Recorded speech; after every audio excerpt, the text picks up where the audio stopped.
नमस्ते छात्रों, मैं प्राध्यापक ए बी रहते आपका इस वीडियो में स्वागत करता हूं।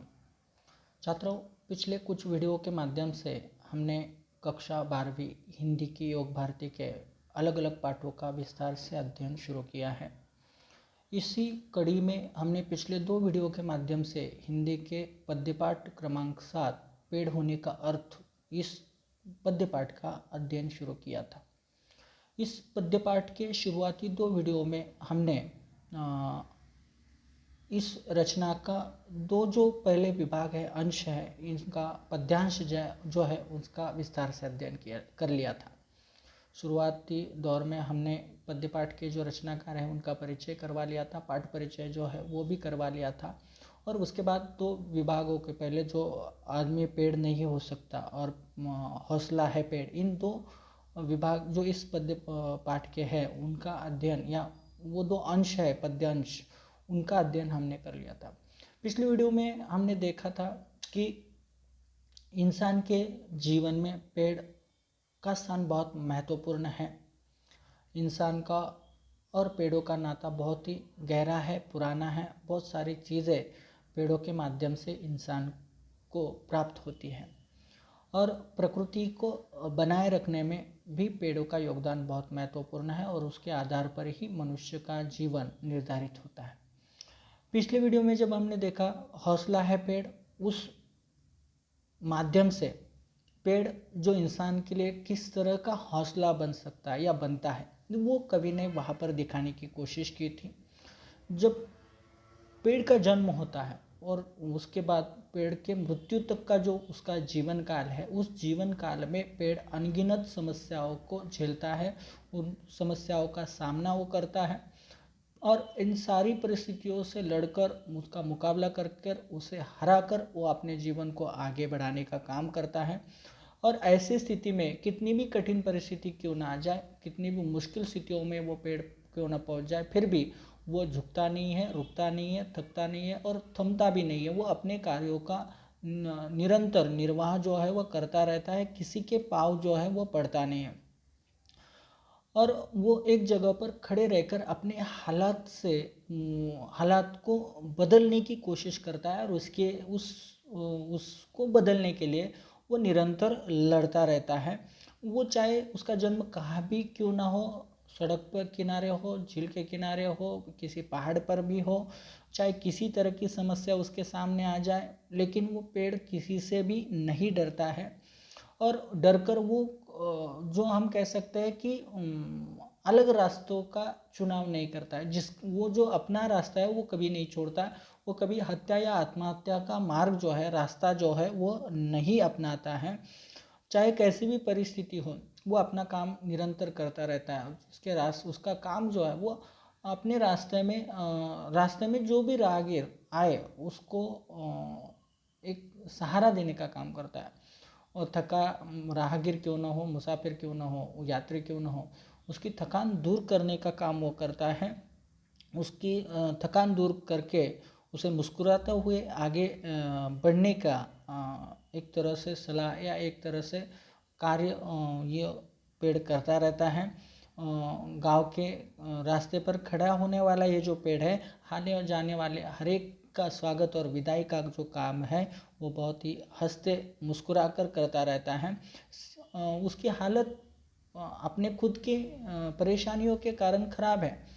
रात भर जो उसने तूफान झेला है उसके कारण वो टेढ़ा हुआ है, घायल हुआ है, फिर भी वो अपनी जिम्मेदारियों को नहीं छोड़ता है। वो खुद घायल होने के बावजूद भी उसने अपने टहनियों पर जो चिड़ियों के घोंसले हैं उसे टूटने नहीं दिया। मतलब उसके शरण में, उसकी रक्षा में जो है उसका उनकी रक्षा करने का काम इस पेड़ ने बहुत सुंदर तरीके से किया। चाहे उसके लिए वो खुद घायल हुआ, लेकिन उसने अपनी जिम्मेदारी जो है वो निभाई है। और इसी कारण कवि ने हमें समझाया कि यही एक कारण है कि कवि कहते हैं कि पेड़ हमारे लिए सचमुच में बहुत बड़ा हौसला है और वो हमें भी इसी तरह से हौसला देता रहा है कि चाहे जिस स्थिति में हो, हमें अपनी जिम्मेदारियों को निभाना पड़ेगा, हर संकट से लड़ना पड़ेगा, अपने रास्ते पर हमें आगे बढ़ते रहना पड़ेगा। यही हौसला यहाँ पर कवि ने हमें दिया था और हमने वो पिछले वीडियो के माध्यम से विस्तार से समझ लिया था, उसका अध्ययन कर लिया था। चलो, तो इस पाठ का जो बचा हुआ अंश है, दाता है पेड़, इस अंश का विस्तार से अध्ययन आज के इस वीडियो में हम करने वाले हैं। तो शुरू करते हैं इस पद्य पाठ का, पेड़ होने का अर्थ, इस पद्य पाठ का बचा हुआ पद्यांश, इसका हम अध्ययन करते हैं।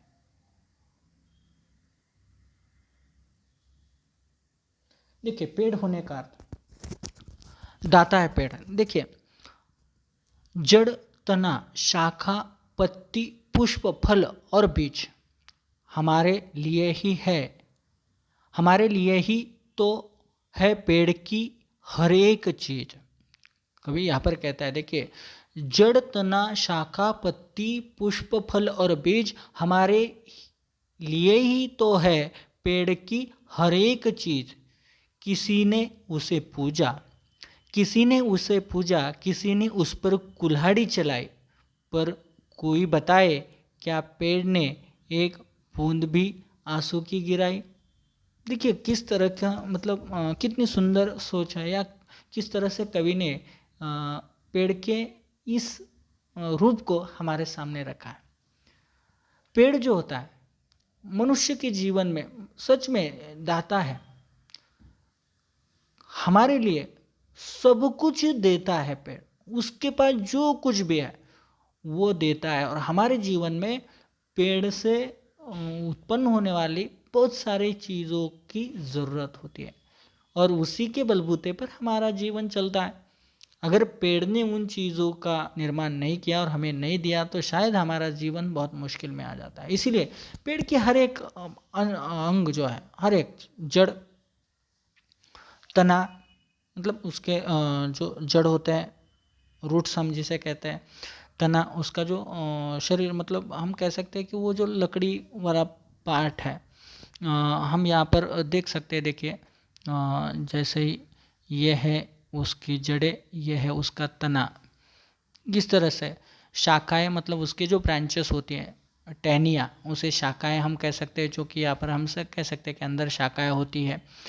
पत्ती, मतलब उसके जो पत्ते होते हैं, पान या उसके जो पत्तियाँ हम कह सकते हैं। उसके बाद पुष्प, मतलब उसके जो फूल होते हैं, पुष्प, अलग अलग पेड़ों को अलग अलग तरह के पुष्प, फूल आते हैं। उसके बाद होते हैं फल, ये जो है उसके फल, जो अलग अलग पेड़ों के अलग अलग होते हैं। हम सब जानते हैं कि अलग अलग, जैसे अंगूर है, जैसे सेब है, या बाकी बहुत सारे फल हैं। तो ये फल हम अपनी ज़रूरत के हिसाब से उसका भी प्रयोजन करते हैं, उपयोग करते हैं। उस फल में से निकलने वाले बीज भी बहुत महत्वपूर्ण होते हैं, जिसकी हमारे लिए बहुत सारी ज़रूरत है, और नए पेड़ बनाने के लिए, उगाने के लिए भी उन बीजों का प्रयोग होता है। तो इस तरह की अलग अलग जो चीज़ें हैं, उन चीज़ों का प्रयोग हम करते हैं अपने जीवन में।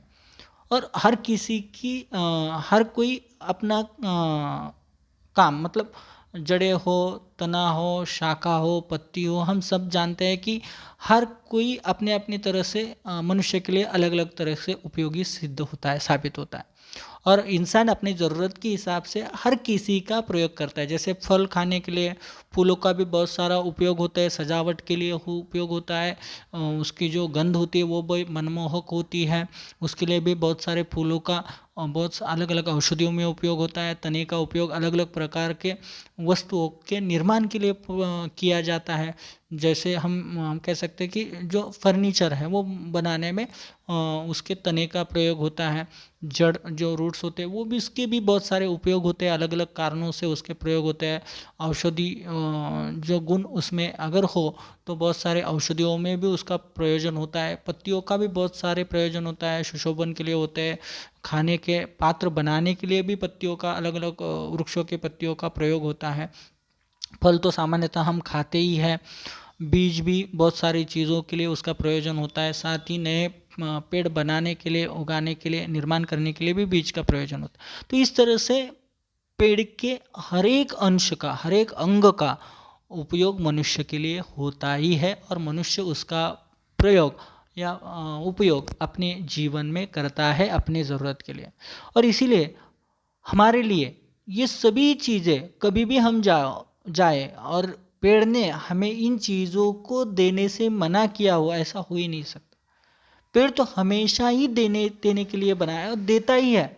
चाहे कोई भी जाए, वो उसे रोकता नहीं है, वो देने से इनकार नहीं करता। हमारे लिए ही तो है पेड़ की हर एक चीज़। पेड़ खुद के, अब देखिए, इन सभी चीज़ों का निर्माण पेड़ करता है, लेकिन कभी पेड़ ने खुद के लिए, पेड़ के फल जो निर्माण हुए हैं, पेड़ ने कभी खाते हुए, पेड़ को हमने कभी खाते हुए देखा है? नहीं। उसके फूलों की गंध लेते हुए पेड़ों को कभी देखा है? नहीं। मतलब इसका मतलब यह है कि पेड़ ये सभी जो बनाता है उसका प्रयोग हम इंसान ही करते हैं, या बाकी जो प्राणी हो सकते हैं वो भी कम अधिक मात्रा में करते हैं, लेकिन सबसे ज़्यादा उपयोग तो हम इंसान ही करते हैं। मतलब पेड़ ने जो भी चीज़ें बनाई है वो बस हमारे लिए ही बनाई। हर एक चीज़ जो पेड़ से उत्पन्न होती है, निर्माण होती है, पेड़ से जुड़ी हुई है, वो हर एक चीज़ हम हमारे जीवन में प्रयुक्त करते हैं, उसका उपयोग करते हैं। और इसीलिए कवि यहाँ पर कहते हैं कि हमारे लिए ही मानो जैसे पेड़ ने हर एक चीज़ बनाई है, हमारे लिए ही तो है पेड़ की हर एक चीज़, हर एक चीज़, हर एक अंग जो पेड़ से उत्पन्न होता है। हमने जो अभी भी देखे, इतने सारे अंग पेड़ के होते हैं, इन सभी अंगों का हम प्रयोग करते हैं।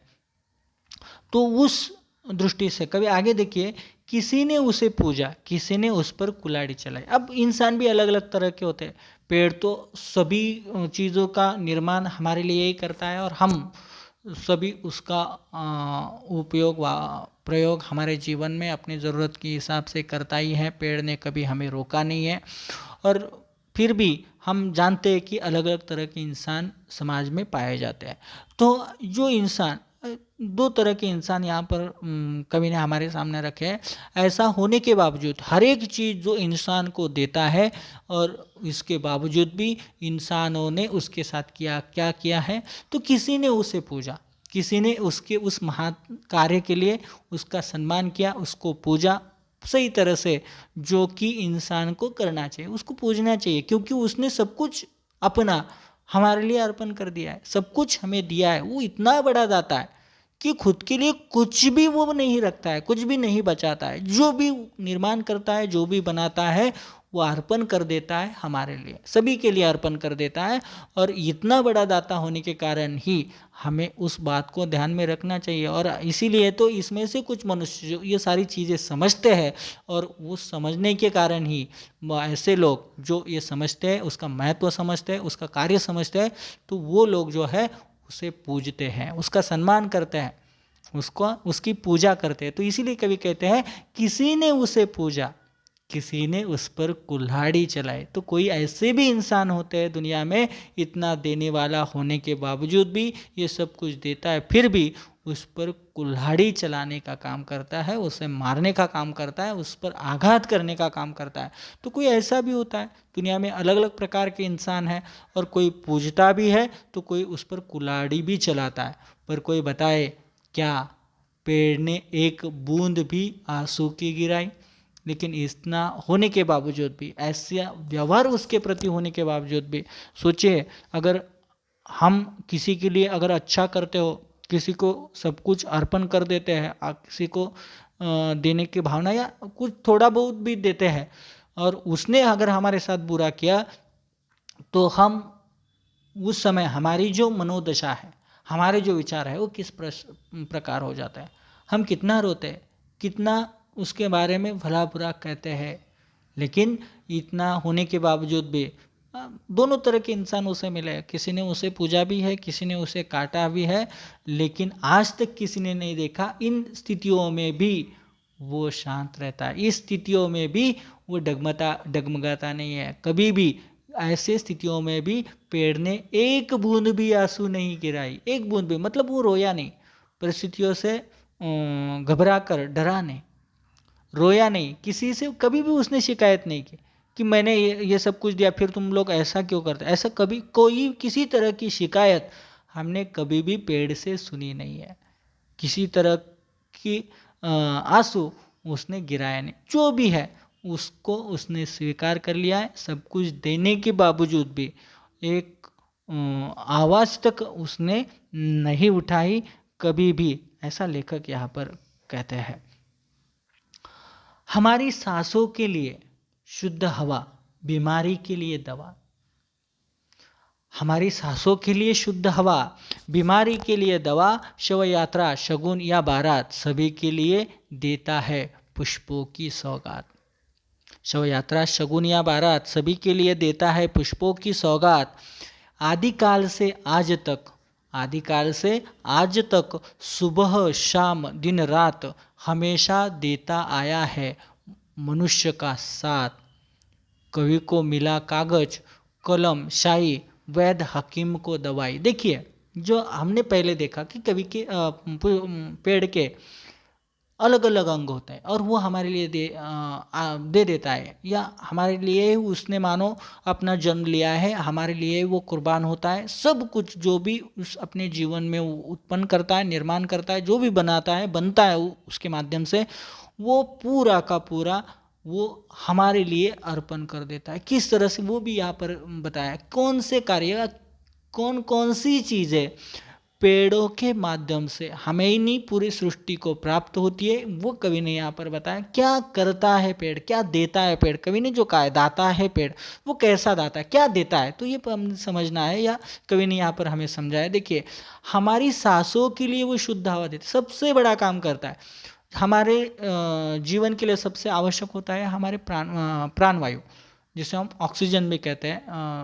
अगर हम शास्त्रीय भाषा में कहें तो उसे ऑक्सीजन कहते हैं। तो उसका निर्माण, वो जो प्राणवायु है, उसका निर्माण करने का काम पेड़ ही करता है। और सोचिए, अगर इस सृष्टि से प्राणवायु खत्म होगा, या पेड़ों ने उसे निर्माण करने से मना कर दिया, या पेड़ों ने उसे निर्माण ही नहीं किया, तो इस सृष्टि की हालत देखिए, सोचिए किस स्थिति में ये सृष्टि, ये प्रकृति पहुंच जाएगी, और मनुष्य और सभी प्राणी मात्राओं का जीवन किस हाल में पहुंच जाएगा, इसकी हम कल्पना नहीं कर सकते। और मनुष्यों ने जो प्रदूषण फैलाया है अपने कार्यों की वजह से, और अपने ही कार्यों के वजह से, अपने ही करने की वजह से, जो अपना ही जीवन उसने बहुत बड़े संकट में डाल दिया है, बहुत बड़ी परेशानियों में झोंक दिया है। उस स्थिति से भी हमें बाहर निकालने का काम पेड़ ही करता है। वास्तव में हम देखें तो उस पेड़ों की उसमें कोई गलती नहीं है, या पेड़ों ने उसमें कुछ नहीं किया है, फिर भी वो हमें संभालने के लिए, हमें सुधारने का मौका देता रहता है।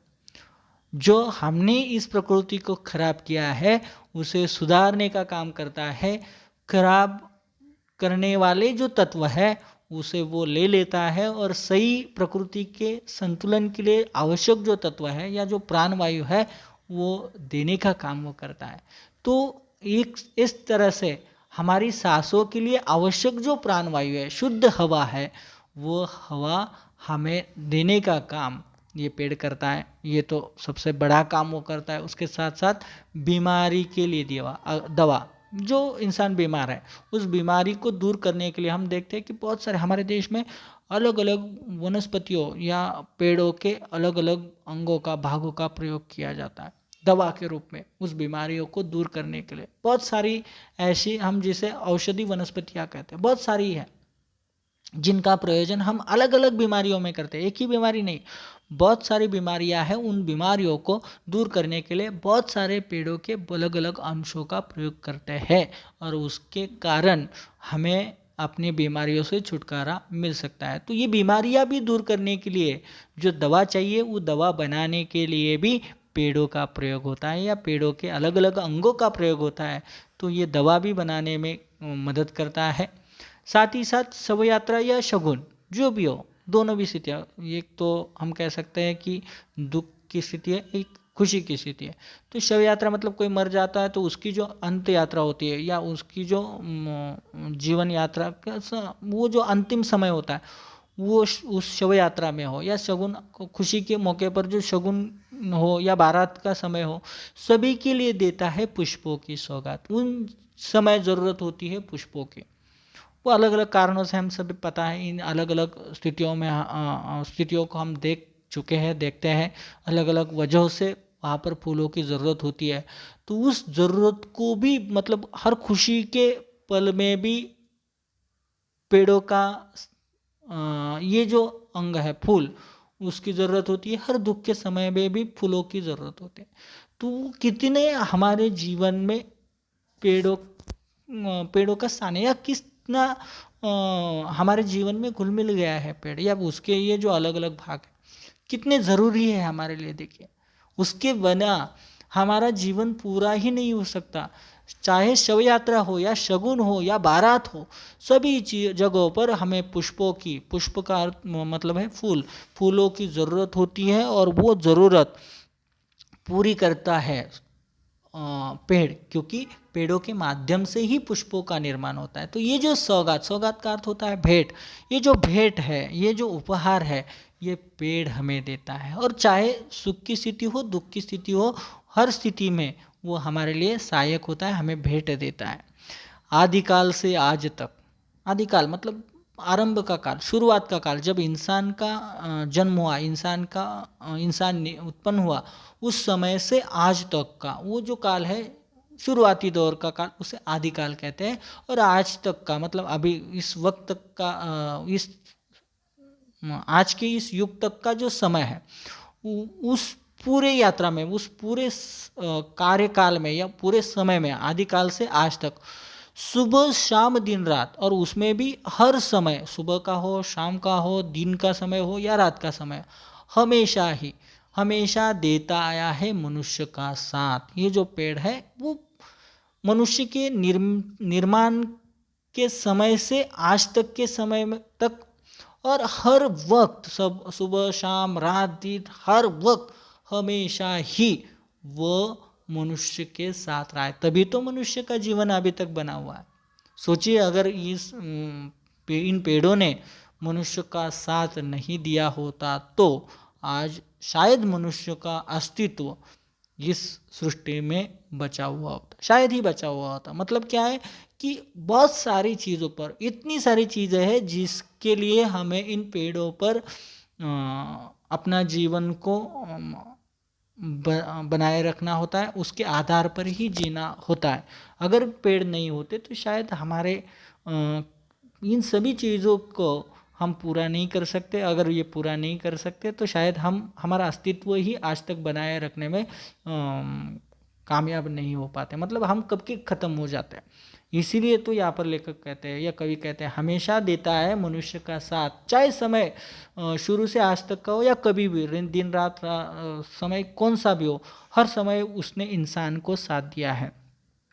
उसने और भी कई चीज़ें दी है। कवि कहता है, कवि को मिला कागज। उसने क्या, कवि को कागज दिया है, कलम दी है, स्याही दी है। ये सारी चीज़ें जो पेड़ों से उत्पन्न होती है, पेड़ों से निर्माण की जाती है, वो उसने दिए हैं लोगों को, कवि को दिया है।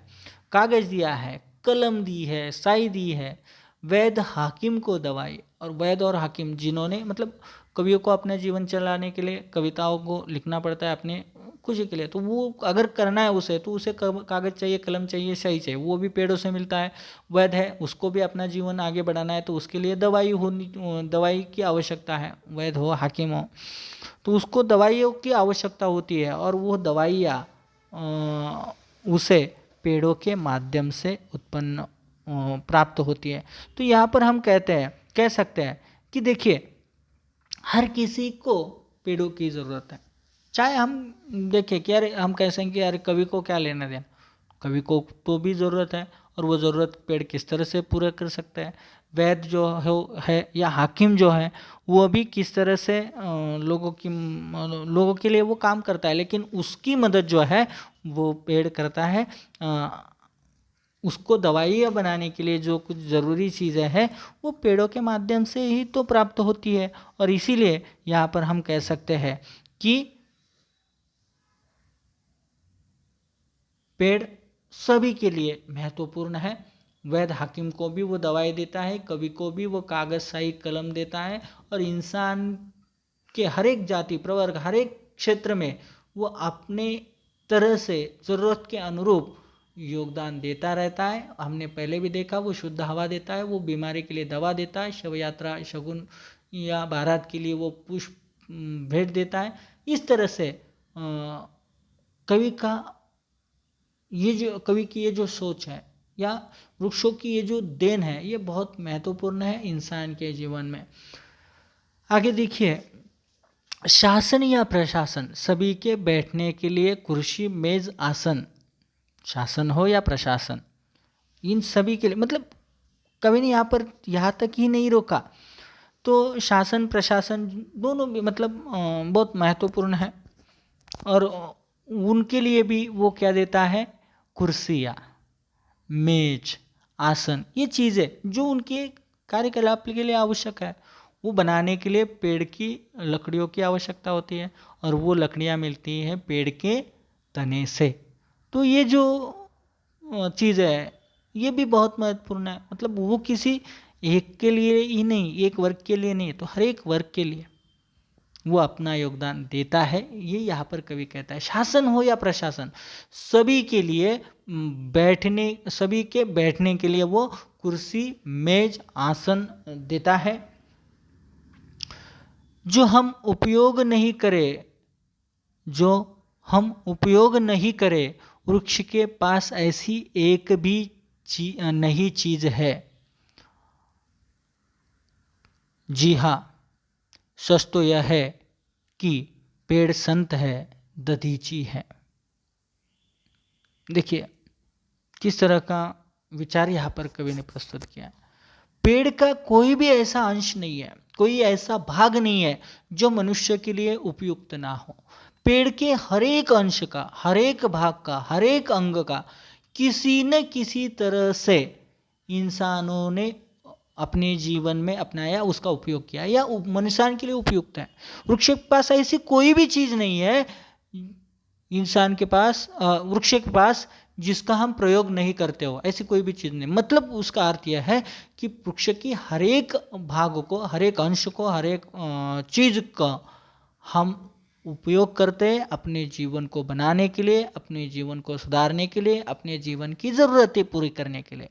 और इतना सब कुछ, मतलब हर चीज पेड़ इंसानों के लिए अर्पित कर देता है, अर्पण करता है। और इसीलिए तो कवि ने यहाँ पर कहा है कि वृक्ष दाता है। जी हाँ सच है, जी हाँ सच तो यह है कि पेड़ संत है, दधीची है। और पेड़ सच में संत है। संत हम किसे कहते हैं, जो किसी भी फल की अपेक्षा न रखकर कार्य करता है, जो अपना जीवन दूसरों के लिए अर्पित कर देता है, समूचा जीवन दूसरों को सुधारने के लिए, दूसरों की भलाई के लिए, दूसरों के कार्यों के लिए अर्पण कर देता है। खुद के बारे में सोचता भी नहीं है और खुद का कुछ होता ही नहीं है, उसका जीवन ही दूसरों का होता है। तो ऐसा जो है, और लोगों को हमेशा ही देने का काम करने वाला जो होता है, उसे हम संत कहते हैं। तो एक तरह से कवि ने सच ही कहा है कि पेड़ समूचे सृष्टि के लिए संत होता है। और संत में भी उन्होंने कहा है दधीची है। अब ये दधीची कौन है? दधीची हम सब जानते हैं कि हमारे पुराणों में आए हुए एक पात्र हैं। हमारे देश में एक महान ऋषि के रूप में इन्हें देखा जाता है। दधीची नाम के ये ऋषि है। कहा जाता है कि एक बार ऐसी स्थिति हुई, एक राक्षस जिसका नाम वृत्तासुर था। इस वृत्तासुर के कहर से समूची सृष्टि और समूचा देवलोक परेशान था, त्रस्त था। और ये वृत्तासुर जो है वो देवलोक पर आक्रमण करने के लिए आया था। अपना अधिकार जमाने के लिए, उस देवलोक को प्राप्त करने के लिए वो आगे बढ़ रहा था। सभी देवताओं को तरह तरह से उसने परेशान करके रखा था, पूरी तरह से। उसके अत्याचार बढ़ते ही जा रहे थे और किसी के पास उसे रोकने का सामर्थ्य नहीं था। कोई भी उसे रोक नहीं पा रहा था। ऐसा ये वृत्तासुर था। बहुत ही हम कह सकते हैं कि बुरे किस्म का, बहुत ही राक्षसी प्रवृत्ति का ये, और वो राक्षसी था तो उस तरह की उसकी प्रवृत्ति थी। तो उसको रोकने का सामर्थ्य किसी में नहीं बना था, या कोई भी उसे रोक नहीं पा रहा था। तो सभी देवता जो परेशान होकर ब्रह्मा जी के पास गए, ब्रह्मा जी ने देवताओं को बताया कि वृत्तासुर को मारने का एक ही उपाय है, एक ही मार्ग है।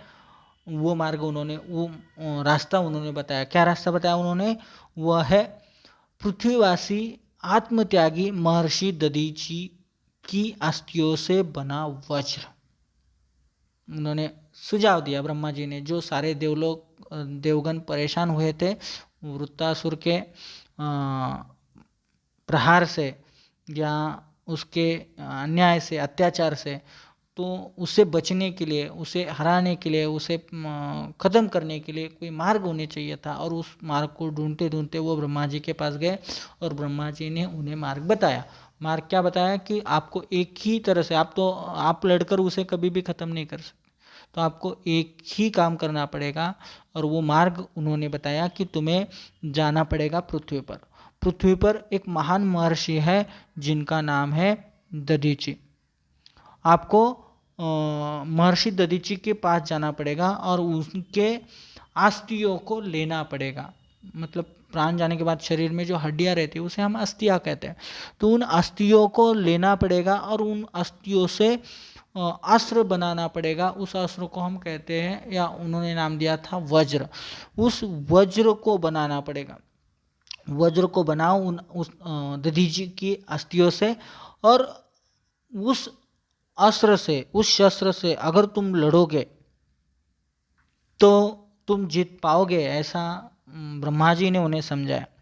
तो देवराज इंद्र पृथ्वी पर गए, उन्होंने महर्षि दधीची से भेंट की और उन्होंने उनके सामने अपनी समस्या, अपनी परेशानी बताई।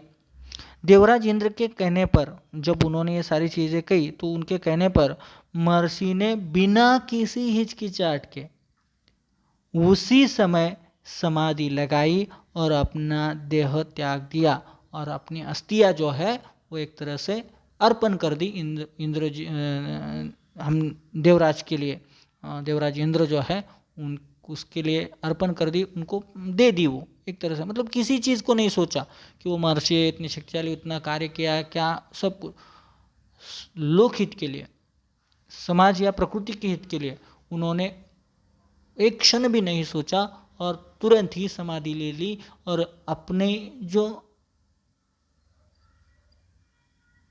अस्थियां है वो त्याग दी, अर्पण कर दी समाज की भलाई के लिए।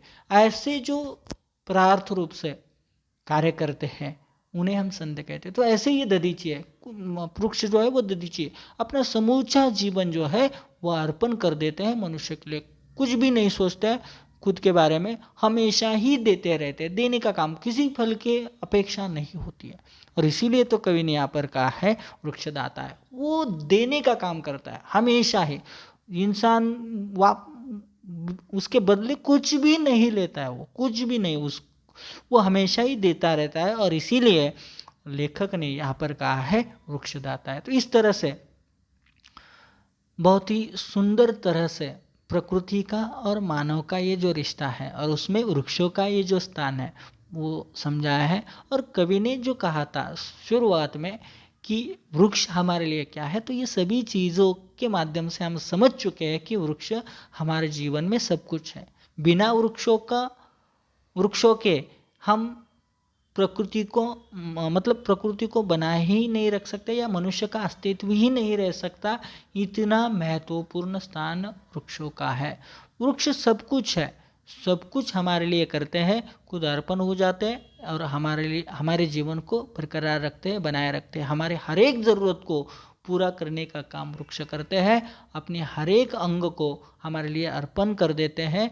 इस तरह से पेड़ बहुत बड़े हैं, ऊंचे हैं, उनके जैसा ऊंचा स्थान हम चाहे कितना भी बड़ा क्यों ना बन जाए प्राप्त नहीं कर सकते। ये बात बिल्कुल सही यहाँ पर समझ में आती है। बहुत सारी चीज़ें, बहुत सारी शिक्षा पेड़ अपने कार्यों के माध्यम से समाज को देता है, इंसान को सिखाता है। इसलिए पेड़ हमारे लिए शिक्षक भी यहाँ पर साबित होता है। पेड़ बहुत सारे कार्यों के माध्यम से हमें हौसला भी देता है, इसीलिए पेड़ एक हौसला भी है। और साथ ही साथ पेड़ सब कुछ अर्पण करने के कारण पेड़ हमारे लिए दाता है। तो इस सभी के वजह से हमारी संस्कृति, हमारा कल्चर भी बनाए रखने में पेड़ महत्वपूर्ण योगदान देता है। और इस सभी दृष्टि से अगर देखा जाए तो पेड़ों के बिना हम रह ही नहीं सकते, हमारा अस्तित्व ही नहीं रह सकता। ये हम इस पद्य पाठ के माध्यम से निश्चित तौर पर समझ चुके हैं। और इसका मतलब यह है कि हमें उनका मान सम्मान और उनका अस्तित्व, अगर हमें अपना अस्तित्व बनाए रखना है तो हमें उनका अस्तित्व बचाए रखना होगा। वो रहेंगे तो हम रहेंगे, क्योंकि उनके आधार पर ही हमारा जीवन है। यही पेड़ होने का अर्थ है। पेड़ तभी, मतलब ये सभी चीज़ों को देखकर उसे ही पेड़ कहा जा सकता है और उसके आधार पर ही हम हैं। यही सीख हमें इस कविता के माध्यम से यहाँ पर मिलते हैं। तो ये जो कविता है प्रेम समर्थक है पेड़, इस कविता संग्रह से ली गई है। प्रश्न कभी कभी पूछा जा सकता है कभी भी कि प्रस्तुत पद्यांश जिस पद्य पाठ का है उस पद्य पाठ को किस कविता संग्रह से लिया गया है। तो आपको ये भी याद रखना पड़ेगा, क्योंकि ऐसा प्रश्न पूछा भी जा सकता है। तो प्रेम समर्थक है पेड़, इस कविता संग्रह से पेड़ होने का अर्थ इस पद्य पाठ को लिया गया है, यह उसका उत्तर होगा। तो इस तरह से ये पद्य पाठ यहाँ पर समाप्त होता है। इस वीडियो में बस हम इतना ही देखेंगे, यहाँ पर रुकते हैं। मिलते हैं अगले वीडियो में अगले पाठ का अध्ययन करते हुए। धन्यवाद।